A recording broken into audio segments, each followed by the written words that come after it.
On the news, UN marks 10th anniversary of Boko Haram attack on headquarters in Abuja.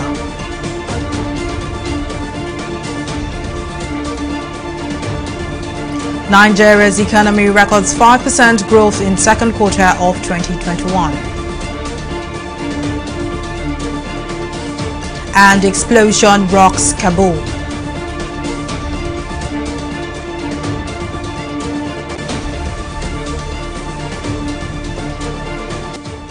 Glad to have you join us on News Now. I am Mary Kanu. Today marks 10 years since the United Nations House in Abuja was bombed by Boko Haram terrorists. For the memorial of the incident, the United Nations has organized an emotional wreath-laying ceremony which was done at the epitaph built in honor of the victims. At the ceremony, government officials and family members paid their respect to the victims of the blast. Our correspondent Abisola Adebayo tells us more. It's a really emotional day for the United Nations in Nigeria. The August 26, 2011 suicide bomb blast was the first attack on a UN facility in the country. The destruction of the UN headquarters in Abuja remains one of the deadliest attacks in the early years of Boko Haram insurgency. About 23 UN staffs were killed, with scores injured in the powerful blast, which destroyed parts of the building after a car filled with explosives ran through various gates leading to the UN main building, which at the time housed over 400 UN employees. Days later, the then spokesperson of Boko Haram, Abubakar, claimed credit for the attack. Unfortunately, that incident led to the shutdown of the UN headquarters for over 8 years, and it was only 2 years ago, in October 2019, that it was finally renovated by the Nigerian government and reopened. 10 years after the attack, Nigeria and neighboring countries in the Lake Chad Basin are still fighting the Boko Haram insurgency, and although the armed forces have recorded significant efforts, experts are unanimous that there is still a lot of work to be done. Abisola Adebayo, TV360, Lagos. And still on security matters, in view of the security challenges ravaging the North Zamfara State, Governor Bello Matawalle has called on President Muhammadu Buhari to declare a state of emergency in the region. Matawalle made the call at a meeting with the Assistant Inspector General of Police in charge of Sokoto, Kebbi and Zamfara State at the Government House in Gusau, the state capital. According to the governor, the security challenges facing the region have reached an alarming rate and ought to be faced with all seriousness. Matawalle noted that the declaration of state of emergency in the north would be the best option to address the problem and secure lives and property. If these bandits can have the heart to go off to NDE to kidnap and army officers, I think the government has to look into it and maybe declare a state of emergency on security. Because some people will just be carrying that the government should declare a state of emergency on education, on this, on that. But I think the northern Nigeria has to be declared a state of emergency on security. So the security can be mobilized and mop up from some part of the country to come and deal with these criminals. Well, joining us on the news to speak more on these security issues is Olajide Abiola, a security analyst. Thank you for joining us on the news. Now, let's begin with that devastating attack on the UN headquarters in Abuja. For you, when the Boko Haram insurgency started and when this UN attack occurred, did you envisage that a decade after it would have degenerated into one of the world's biggest humanitarian crises with about 350,000 persons killed and millions displaced?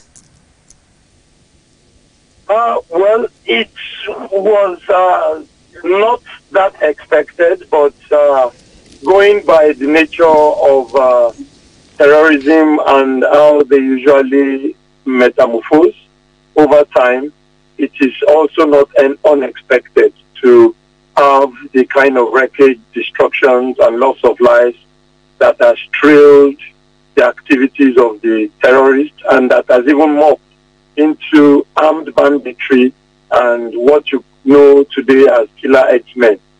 But on the other hand, it is also imperative and important that the progress that has been recorded over these years be acknowledged as well. 5-6 years ago, bombs were going off every now and then in major cities, in Abuja, in Kano, in Maiduguri.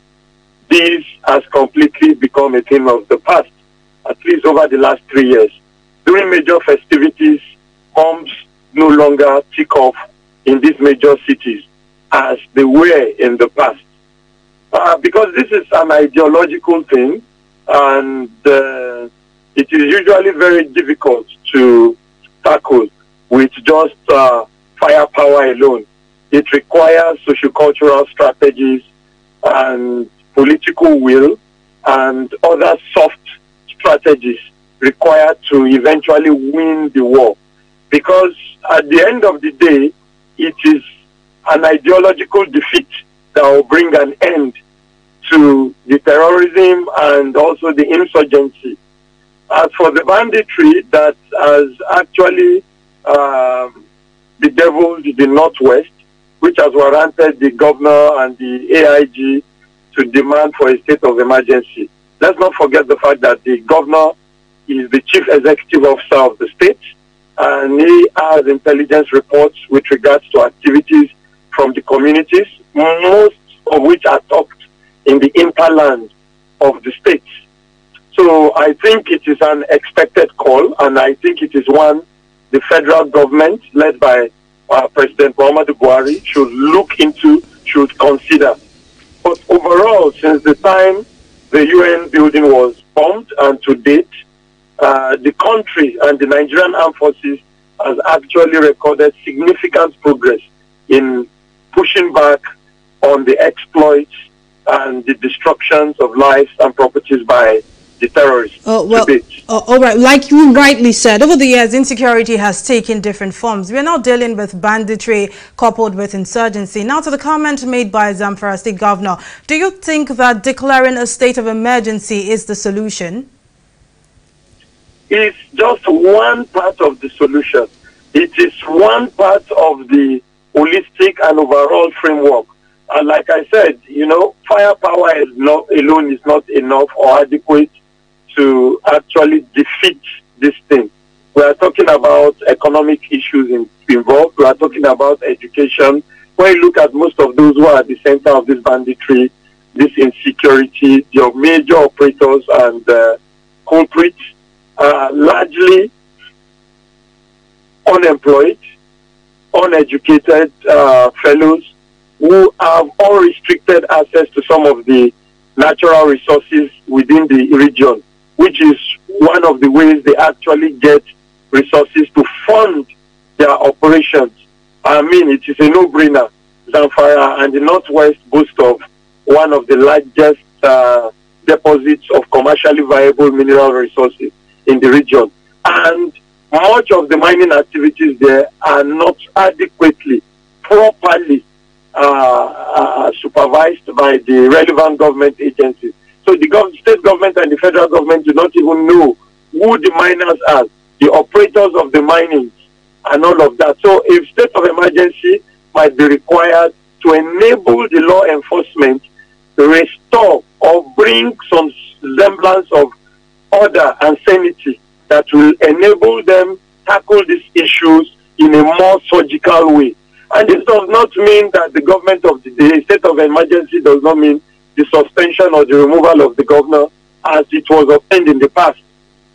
Because our constitution does not explicitly say that a state of emergency demands the removal of the state governor.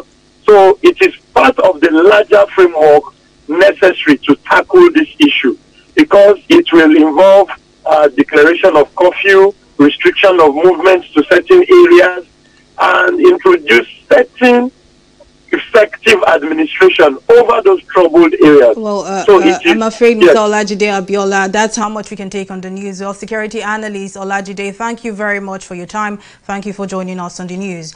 Now moving on, Imo State Governor Hope Uzodinma has urged Nigerians, especially the political elites, to refrain from acts that can cause instability in the country. Uzodinma gave the charge while briefing State House correspondents after he visited President Muhammadu Buhari at the presidential villa in Abuja.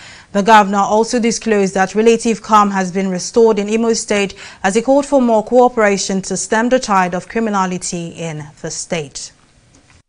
With the political will and cooperation of our people, particularly our traditional leaders and our traditional rulers, we've been able to a reasonable extent, manage control of criminality and illegality in Imo State.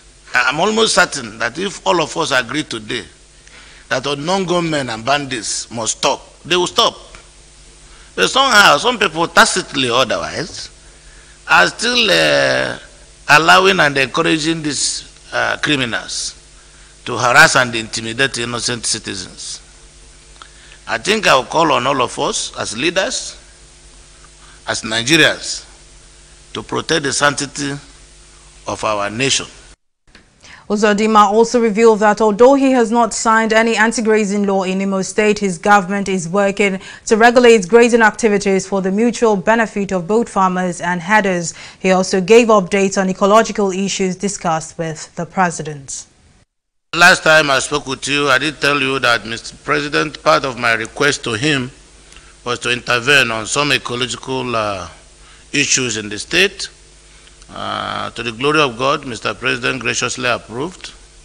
As I speak to you, 3 erosion sites, contract for them will be awarded any moment from now. And Mr. President has also approved the release of funds for payment of the project to the contractors. I don't have any law in Imo State for anti-grazing. But what we have done, we are regulating grazing activities in Imo State under a partnership between our farmers and our herders. They signed an MOU in my office and they agreed to work together. And both parties are going about their businesses without interfering or causing any grievance or anger to each other. The Deputy National Chairman, South of the People's Democratic Party, PDP, Yemi Akinwumi, has been named the acting national chairman of the party. PDP spokesperson Kola Ologbodiyan made the announcement on Thursday after the closed-door meeting of the National Working Committee in Abuja. Akinwumi replaces the national chairman, Uche Secondos, who was on Monday ordered by a Rivers State High Court not to parade himself as the national chairman of the PDP. The PDP spokesman also confirmed that the party's National Executive Council meeting has been rescheduled for Saturday. And Delta State Governor Ifeanyi Okowa, leader of Yoruba socio-political organization Afenifere, Ayo Adebanjo, and other eminent Nigerians have insisted that until the country changes the current 1999 constitution to a truly federal article, current challenges to its unity, economy and politics would not be resolved. The leaders made the remarks at the second Ripple Center for Data and Investigative Journalism Dialogue held in Lagos on Wednesday. They also charged the federal government to urgently reduce insecurity and ensure food security. The constitution of Nigeria as it is couched today does not even give room for you to immediately have a new constitution. First, I suggested, and I believe it is doable, when they came to the state, that even in your amendment, you must first put in it a clause that while this constitution runs, another constitution can truly be rewritten, a completely new constitution, and it may not have to be written by the National Assembly. And the constitution as it stands will cease to exist when a new constitution has been written and has been accepted, probably through a process of referendum. Our constitution made the president the most powerful president in the whole world. And it's a very tempting position. No matter who you put there, under this constitution, it will be dictatorial. We are talking of OBJ. It is because of the idea of office there that he wanted to do the third term. If anybody should be forceful to change, He is the most privileged person to change it. Change this constitution to what we agreed to.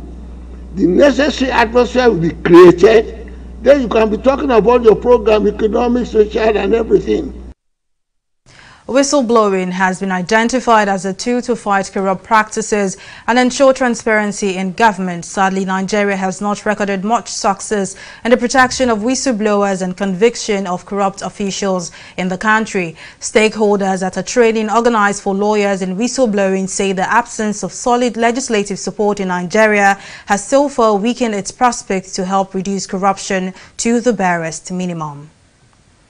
In the absence of any cogent legislation on whistleblowing in Nigeria, international laws, of course, have filled that space, not because it is the best, but in the absence of an act of the National Assembly, which has been pending for a while. And so what we've seen is we rely on the United Nations Convention Against Corruption, which Nigeria has ratified, and the African Union Convention Against Corruption as well. But a local legislation would be the best. That would allow us to incorporate the nuances and the practical realities of what goes on in Nigeria presently.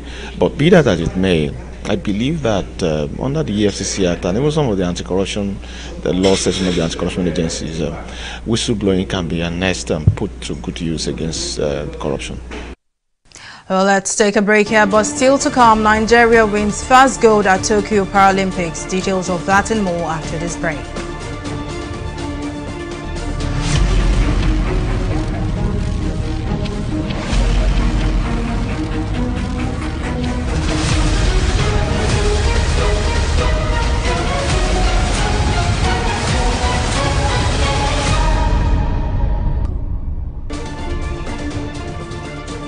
Well, glad to have you back. Here's a quick reminder of some of our top stories tonight. Today marks 10 years since the United Nations House in Abuja was bombed by Boko Haram terrorists. For the memorial of the incident, the United Nations has organized an emotional wreath-laying ceremony, which was done at the epitaph built in honor of the victims. We also told you that the Deputy National Chairman, South of the People's Democratic Party, PDP, Yemi Akinwumi, has been named the acting national chairman of the party. PDP spokesperson Kola Olugbodinyan, who made the announcement on Thursday after the closed-door meeting of the National Working Committee in Abuja, also confirmed that the party's National Executive Council meeting has been rescheduled for Saturday. Well, in case you missed any of our news bulletin or for more updates, do log on to our website on www.tv360nigeria.com. You can also follow us on our social media platforms on Twitter, Instagram, YouTube, and Google Plus at TV360 Nigeria. On Facebook, we're at TV360 Online.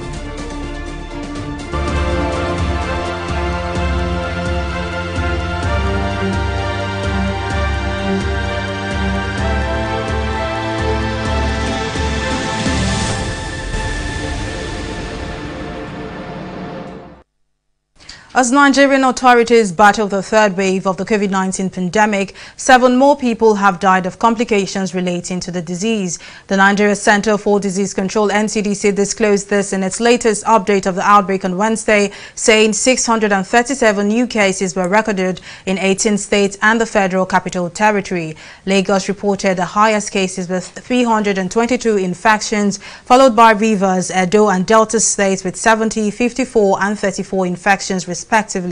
This brings the total number of confirmed cases in the country to 188,880 since the first COVID-19 case was reported in late February 2020.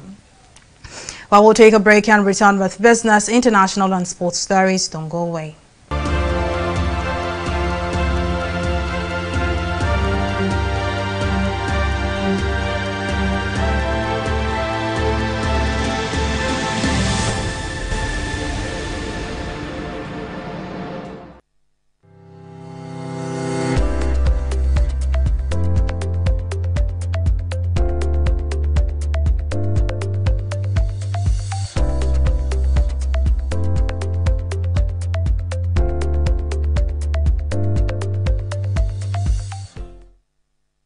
Glad to have you back. Folashade Ogunrinde is standing by with the latest in the world of business. Over to you now, Folashade. Well, thank you very much, Mary.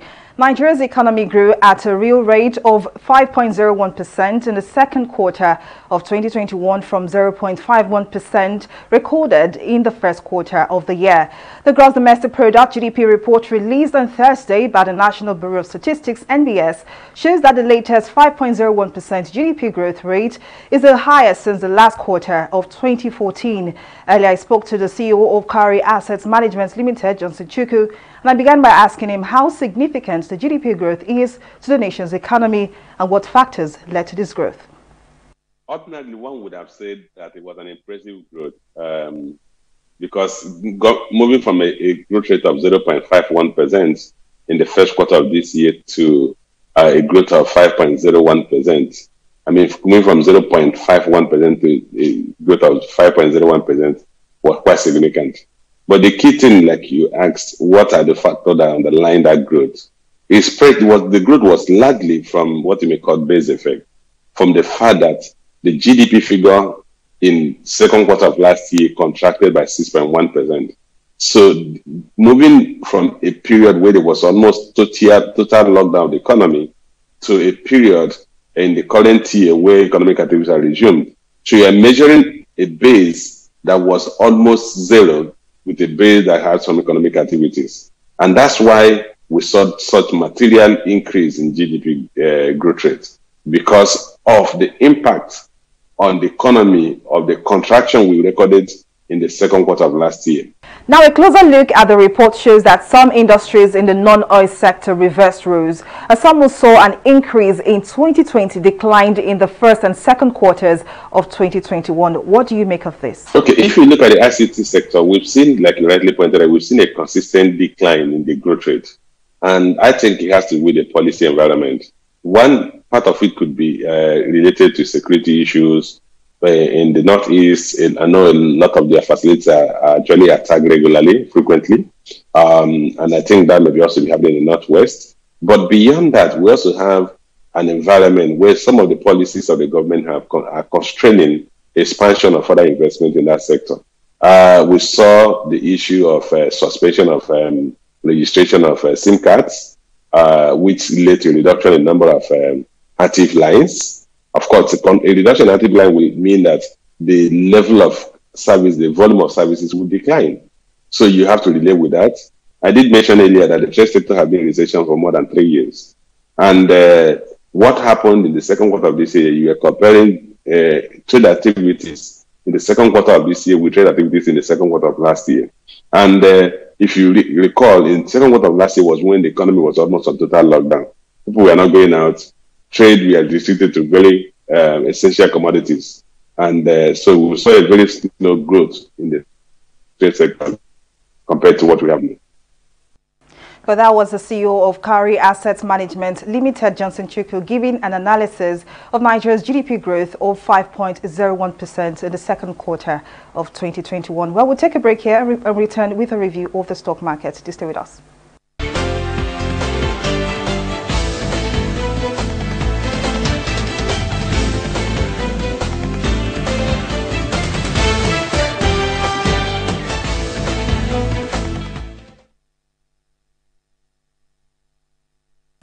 Trading on the floor of the Nigeria Exchange recorded a rebound after last session's negative trading. The boost overcame any bearish trend, closing in the greens at 0.07%, as all share index settled at 39,477 basis points. But market capitalization also saw a positive trend, though it's still hovering around the 20 trillion naira mark. Let's see how the equities that helped made this happen. Well, Ethanol and UPDC PLC led the gainers chat with a combined gain of 83 kobo. On our laggards table, we see that Ikeja Hotel PLC and the SCOA Nigeria PLC led the losers table with a combined loss of 29 kobo. For market activity, we see that over 186 million volume of shares are valued at 1.793 billion naira. Exchange hands in 3,595 deals. Now let's take a look at how some of our foreign stocks performed. The FTSE index ended lower on Thursday, with stocks largely in a holding pattern as markets await the Jackson Hole speech from U.S. Federal Reserve Chair Jeremy Powell. At the close, the UK blue chip index was in the reds at 0.35%. Now for Dow Jones, Wall Street's main indexes fell to session lows on Thursday on fears of a faster tapering of the U.S. Federal Reserve's bond purchase program, leading trading on the U.S. stocks to close negative at 0.096%. Meanwhile, trading reports from Asian stocks Nikkei seems brighter as all-share index closed in the greens at 0.063%. And it's a wrap on the business segment on News Now. Back to Mary for the rest of the news. Thank you for that update, Folashade. And in international news, several people have been killed, with many others injured as two explosions ripped through crowds of Afghans trying to enter Kabul airport on Thursday, causing multiple casualties and disrupting the final push of the U.S.-led evacuation effort. Pentagon Press Secretary John Kirby has said the explosion at the Abbey Gate of the airport was the result of a complex attack carried out by suicide bombers, saying another blast occurred near the Baron Hotel adjacent to the airport. In the 11 days since the Taliban took Kabul, the U.S. and its allies have mounted one of the biggest air evacuations in history, bringing out more than 88,000 people. Well, up next is Entertainment Report on News Now.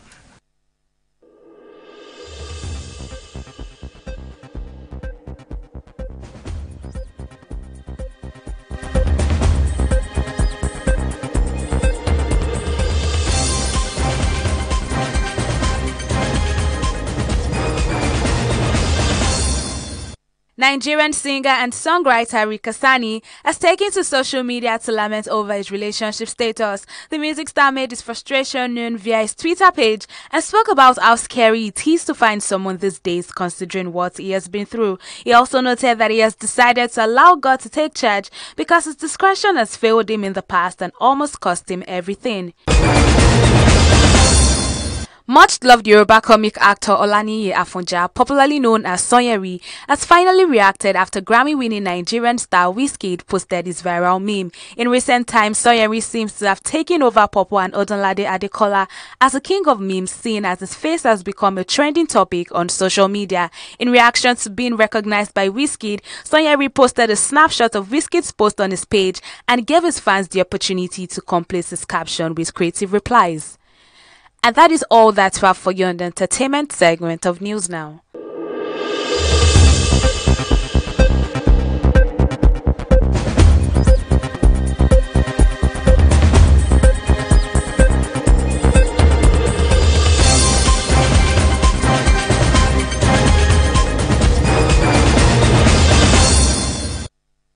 And now in sports, Nigeria's Latifat Tijani has won the country's first gold medal at the ongoing Tokyo Paralympic Games after outlifting her opponents in the weightlifting finals.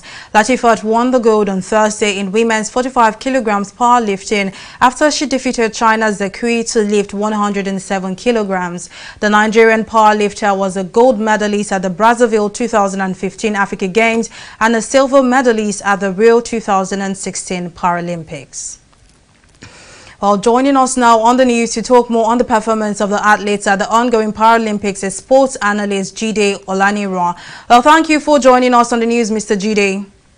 Well, Team Nigeria has started on a good note, and you've been monitoring the events at the Paralympics. Now, what is your appraisal of Team Nigeria's performance so far? Thank you very much. I think it's good. We are starting very well, even though we lost a couple of games in the table tennis event of the Paralympics, though the table tennis event is not really our strong point. But when you expect the areas that I expect Nigerians to come out tops, it's the sports like powerlifting, athletics, I think in powerlifting and athletics. And I'm not surprised that Latifat Tijani has won us our first gold. I expect more in this particular area, talking about powerlifting, because at the last Paralympics, we won a total of like 8 gold medals in powerlifting. So I wouldn't be surprised if we win more than that in this present Paralympics. Well, over the years, we've had some Paralympians like Lucy AGK bring back medals to the country and making the country proud. Now, what are the odds of the team surpassing previous records in past games? Yeah, well, we right now, aside for the fact that we didn't start very well, we didn't start too well because we lost one of our favorite athletes. That's talking about Yakubu Adeshokon. Couldn't win his category, and this is one person that has been tipped to win the gold medal. He couldn't win because he got to the games very late. He arrived on Wednesday and had to compete on Thursday, which is, I don't know, that maybe that's as a result of human error. You would say circumstance beyond the control of those who had to make travel arrangement for him. But aside that, now that we have all our athletes there, I think the camp should be in high spirit now. And I feel that with what we are beginning to see, the account that has been opened already by Latifat, I expect us to surpass the 12 medals that was won at the last Paralympics in Rio.